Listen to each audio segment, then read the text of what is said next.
xujaydan waxay goor hore soo gaareen madaarka caasimadda Puntland ee Garowe si ay uga bilaabaan socdaal ay sanado badan ku haminayeen. waxay ku wajahan yihiin dhanka iyo magaalooyinka barakeysan ee Maka iyo Madiina. hankooda iyo hamigoodu waa inay la soo laabtaan dambi dhaaf.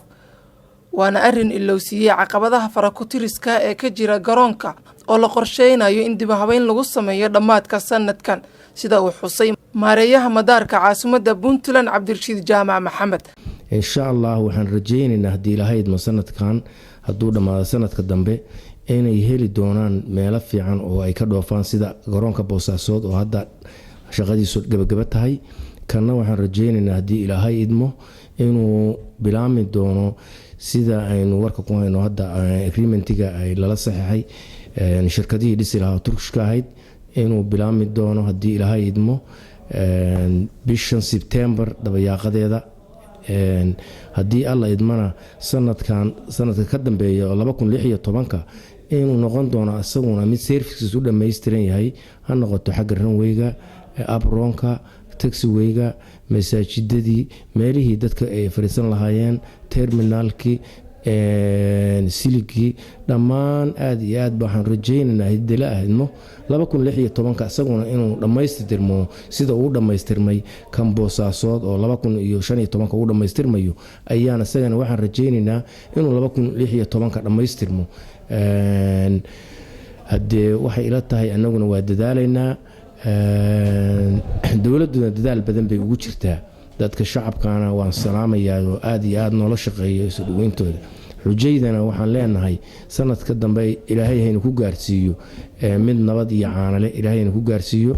qaar ka mid ah shirkadaha Puntland ayaa xil gaar ah iska saaray u adeegista martida alle ee u kicintabay gudashada waajibaadka xajka, iyadoo aad garoonka gudihiisa ku dheehanayso shaqaale ka tirsan shirkadaha qaarkood oo adeegyo howlfududeyna u fidinaya xujayda beedka alle. annagoo shirkadda Golis waxaan u fududeynaynaa macaamiishayada aadayska xajka inaanu adeegii shirkaddu ay u qaban jirtay ay ka helaan dhammaan intay ku guda jiraan acmaasha xajka oo si ku meel gaar ah garoonka.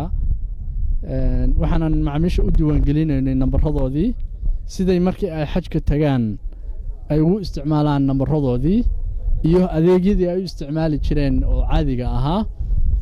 insha Allah qiimuhuna ma aha qiimo aad u kulul, waa qiimo aad u ladifan. xujay tiradoodu gaaraysa 1400 ayaa la filayaa inay ka ambabaxaan garoonada Puntland, inkastoo garoonka Bandar Qasim International uu xiran yahay. dib u habeyn lagu sameynayo haddana xiisaha iyo xamaasadda ay u qabaan martida alle booqashada xaramka iyo masjidka rasuulka ee Madiina ayaa qayb ka ah habsami u socodka shaqada madaarka oo ay ka dhoofayaan tiro aad uga badan intii uu qaadi jiray. bismillaahir rahmaanir rahiim. asaan diyaardi jubba ma sha Allah waxaan u socdnaa xujayada ummadda Nabi Maxamed oo soo duceynaynaa. aad baan ugu faraxsanahay jubba si fiican bay noo qaabishay noo wanaajisay haddana noo wadaa. aad iyo aad baan ugu faraxsanahay. waxa waaye مكروك بالله ما شاء الله. حاجة الرحمن الرحيم. اللهم صل على سيدنا محمد وعلى آله وصحبه وسلم. درين كيغا aad buu wanaagsan yahay. niyada waxaan ku xiray Ilaahay dambi dhaaf iyo naxariis iyo rasuulka nagu xiriiriyo annaga iyo intii xujeeyo gudanaysa iyo intii naga horeysay iyo inta naga dameynaysaba intii muslina oo dhanna Ilaahay u dambi dhaafo. Ilaahay baan saah uga rajaynayna ka barinaa. اللهم صل على محمد. فاتحة. gudashada xajku waa riyo ay ku taamaan sanad kasta malaayiin muslimiin oo ku nool daafaha dunida, balse tiro aad u yar bay xaqiiq u noqota maadaama dhulka xajka ee barakeysan uu aad uga yaryahay martigelinta muslimiinta dunida oo kor u dhaafaya 2 bilyan iyo 900 milyan oo qof oo ah tiradii abid ugu badneed. Maxamuud Albashiiri, warbaahinta dawladda Puntland, magaalada Garowe.